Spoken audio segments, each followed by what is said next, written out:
యూట్యూబ్లో ఈ కార్యక్రమాన్ని వీక్షిస్తున్న ప్రేక్షకులందరికీ సెక్స్ విజ్ఞానాన్ని శాస్త్రీయంగా తెలుసుకోవడానికి అవగాహన కలిగించడానికి మీతో ముఖాముఖిగా ఈ కార్యక్రమాన్ని ఏర్పాటు చేస్తున్నాం.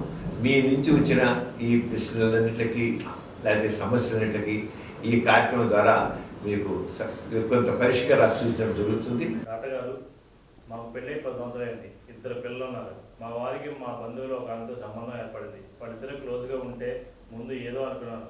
నిన్న మొన్నటి వరకు మా ఆయన బంగారం అనుకున్నాను. అనుకోకుండా మొన్న ఒక పెళ్లికి వెళ్ళినప్పుడు వాళ్ళిద్దరూ కళ్యాణ మండపంలో ఒక గదిలో తలుపు వేసుకున్నారు.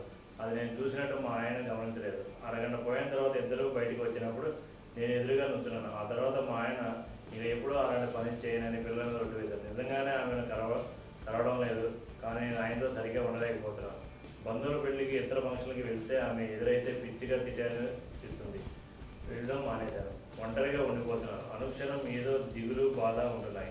చనిపోవాలనిపిస్తుంది. ఏదో కోల్పోయిన దానిలాగా వ్యధ చెందుతున్నాను. అలాంటి పరిస్థితి ఇంకెవరికి రాకూడదు. ఇప్పుడు ప్రతి స్త్రీ కూడా తన భర్త తనకే సొంతం అనుకుంటుంది. అసలు తన మీద చూపించే ప్రేమని భర్త ఇంకొకరికి షేర్ చేయకూడదు అనుకుంటుంది. తనకే మొత్తం భర్త చూపించే ప్రేమంతా తన వరకే ఉండాలి, భర్త ఇచ్చే సుఖంతా తనకే ఉండాలని అనుకుంటుంది. ఎప్పుడైతే భర్త ఇంకో స్త్రీతో కొద్దిగా ఎఫ్ఐఆర్ పెట్టుకున్నాడనుకల్లా స్త్రీ భరించలేకపోతుంది. అయితే గత్యంతరం లేక పడుంటుంది కానీ పైగా ఏమాత్రం మనసు పెట్టదు. ఇప్పుడు ఆమెకు అదే జరిగింది. ఎప్పుడైతే కళ్ళారా చూసేగల మనసు విరిగిపోయింది. ఆయన మళ్ళీ చేయడు, తప్పు కరెక్టే, ఆయన రియలైజ్ చేశాడు, నేను తప్పు జరిగిపోయినాడు, క్షమించుకున్నాడు, అయిపోయింది. కానీ ఈవిడ మాత్రం మనసు తిప్పుకోలేకపోతాను. నన్ను ఇంత మోసం చేశాడే, నన్ను ఇంత మోసం చేశాడే, నేను ఎంతో ప్రేమగా చూస్తాను, ఎంతో ప్రేమగా ఉంటాను, ఆయనతో ఎంతో అభిమానంగా ఉంటాను, ఎంతో అభిమానంగా ఉన్నా సరే నన్ను మోసం చేశాడే అని చెప్పి ఆడ మనోవేదన పడుతుంది అన్నమాట. కానీ ఒకటి మర్చిపోవాలి, దాన్ని తప్పదు. ఆయన మారి తన ప్రేమను పెంచితే ఇంకా ఆయన అలా చేయకుండా ఉంటాడు. ఎప్పుడో కొన్ని తప్పులు జరగవచ్చు, ఆ తప్పులు చేస్తే లేదా ఇప్పుడు జరిగేది ఆయన బాగానే ఉంటాడు, ఈవిడ తన జీవితాన్ని నరకం చేసుకుంటుంది.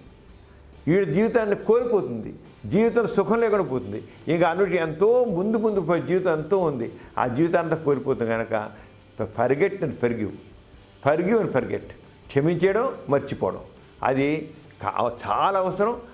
ఆయన క్షమించేయాలి, తను మర్చిపోవాలి. మరి ఒక పీడకలగా మర్చిపోయి తను ఉన్నట్టయితే తన బతుకు మళ్ళీ హాయిగా ఉంటుంది.